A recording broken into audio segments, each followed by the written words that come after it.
Assalamualaikum warahmatullahi wabarakatuh. Perkenalkan saya Yulian Andriani, salah satu peserta Latsar CPNS Puslatbang KDOD LAN RI Angkatan ke-16 tahun 2020. Hari ini saya akan mereview materi yang telah disampaikan oleh Dr. Siti Nuriyatul Zahra MKM dengan materi kesiapsiagaan bela negara yang ditinjau dari kesehatan jasmani dan kesehatan jiwa. Dr. Siti Nuriyatul Zahra adalah salah satu dokter yang bertugas di salah satu pusat kesehatan masyarakat yang berada di kota Samarinda. Sebelumnya, saya akan membahas tentang kesiapsiagaan bela negara. Apa sih itu bela negara?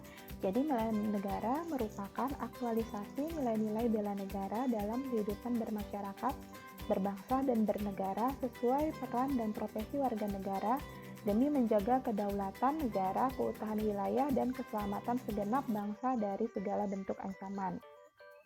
Kesiapsiagaan bela negara merupakan kondisi warga negara yang secara fisik memiliki kondisi kesehatan, keterampilan, dan jasmani yang prima serta secara kondisi psikis yang memiliki kecerdasan intelektual dan spiritual yang baik, senantiasa memelihara jiwa dan raganya, memiliki sifat-sifat disiplin, ulet, kerja keras, dan tahan uji, merupakan sikap mental dan perilaku warga negara yang dijiwai oleh kecintaan kepada NKRI yang berdasarkan pada Pancasila dan Undang-Undang Dasar Negara Republik Indonesia tahun 1945 dalam menjamin kelangsungan hidup berbangsa dan bernegara.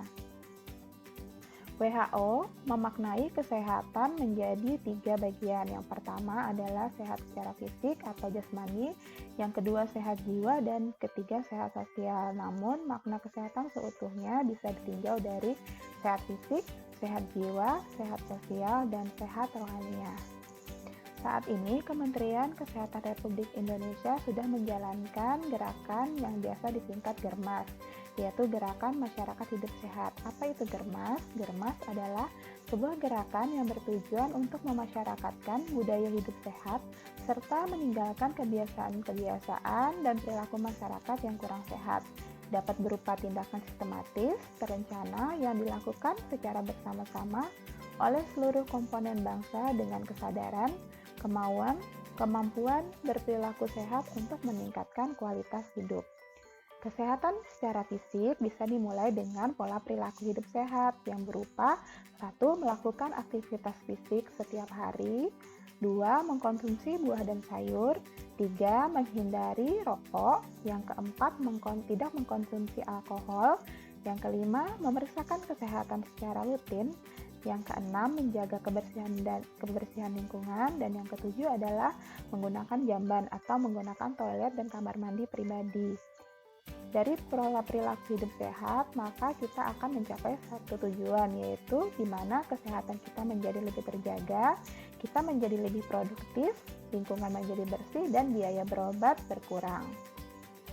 Saat ini kita sedang dilanda pandemi COVID-19, maka ada protokol kesehatan yang harus kita jalankan, yang biasa kita sebut sebagai 3M, yaitu mencuci tangan, menggunakan masker, dan menjaga jarak aman. Selanjutnya, kita masuk ke kesehatan jiwa. Kesehatan jiwa adalah kondisi di mana seorang individu dapat berkembang secara fisik, mental, spiritual, dan sosial, sehingga individu tersebut menyadari kemampuan sendiri, dapat mengatasi tekanan, dapat bekerja secara produktif, dan mampu memberikan kontribusi untuk komunitasnya.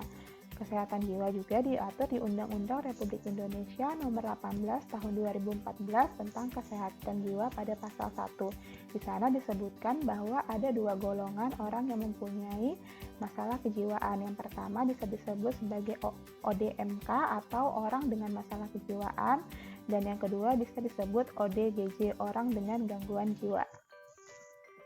Jenis-jenis gangguan jiwa yang biasa ada di masyarakat ada 4. Yang pertama depresi, yang kedua bipolar, yang ketiga skizofrenia, dan yang keempat demensia.